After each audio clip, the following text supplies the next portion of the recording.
নমস্কার, পিয়া সুজিতের সংসারে আপনাদেরকে স্বাগত। আজকে সুজিতের হাতের চিকেন তান্দুরি আপনাদেরকে রেসিপিটা শেয়ার করবো। প্রথমে আদা রসুনের পেস্ট দিয়ে আর লেবুর রস, কাঁচা লঙ্কা পেস্ট দিয়ে চিকেনটাকে ম্যারিনেট করে রেখেছিল। তারপর ওই যে তেলের মধ্যে কাশ্মীরি লঙ্কা, টক দই, চাট মশলা, ধনে গুঁড়ো, জিরে গুঁড়ো, শাহি গরম মশলা, এভারেস্টের তান্দুরি মশলা সব দিয়ে ভালো করে চিকেনটাকে মিক্স করে নেবে, মানে মশলাটাকে রেডি করে ওটা ম্যারিনেট করে 8-9 ঘন্টার জন্য রেখে দেবে। সুজিত খুব ভালো রান্না করে, আমি বহুবার বলেছি, আর সত্যি এটা অস্বীকার করার জায়গা নেই, এত সুন্দর রান্না করে সুজিত। এই যে দেখুন, দিয়ে দিচ্ছে ধনে গুঁড়ো।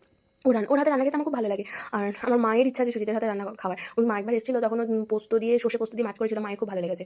আর এখন দিয়ে দিচ্ছে চাট মশলাটা, আর দেবে বিট নুনও দেবে, আর নর্মাল লবণও দেবে। তারপর 8 ঘন্টার মতো রেস্টে রেখে দেবে। তারপর আমি এটা এয়ার ফ্রায়ারে, আমি নয়, সুজিতই করেছে, এয়ার ফ্রায়ারে করেছে। আর এয়ার ফ্রায়ারে এটা 200 ডিগ্রি সেন্টিগ্রেডে 20 মিনিটের জন্য দেবে। আর মাঝে 10 মিনিট হয়ে গেলে চিকেনটা উল্টে পাল্টা দেবে, এবং মাঝে মাঝে আপনারা চাইলে বাটার ব্রাশ করে দিতে পারেন। খুব সুন্দর হয় তান্দুরিটা, ফ্লেভারটা হয় খুব সুন্দর। উপর থেকে একটু লেবু রস চিপে খেতে দারুণ লাগে। আমার তো সুজিতের হাতে সবকিছুই ভালো লাগে, আর এত ভালো রান্না করে ও যে কেন শেফ হলো না, আমি এক সময় তাই ভাবি। আর যে এই যে চিকেনের ফ্লেভারটাকে ধরে রাখার জন্য এখানে একটা কাশ্মীরি লঙ্কা, ঘি আর বেসন দিয়ে একটা ব্যাটারের মতো করে নিয়েছে, ওটা মশলার সাথে মিশিয়ে দিচ্ছে।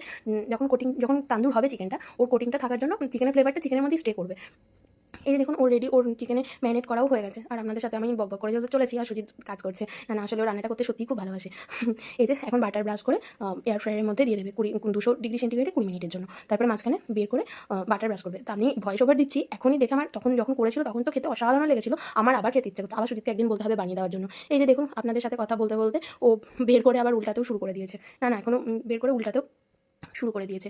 আর এক পিঠ হয়ে গেছে, ওই পিঠটা হয়ে গেলেই আমরা খেয়ে নেবো। আজকে আমাদের ডিনারে ছিল তাহলে তন্দুর চিকেন আর আলুর পরোটা। চলুন তাহলে আমরা দুজন খেয়ে নিই। আপনারা ভালো থাকবেন, আর চ্যানেলটাকে লাইক সাবস্ক্রাইব করে দেবেন।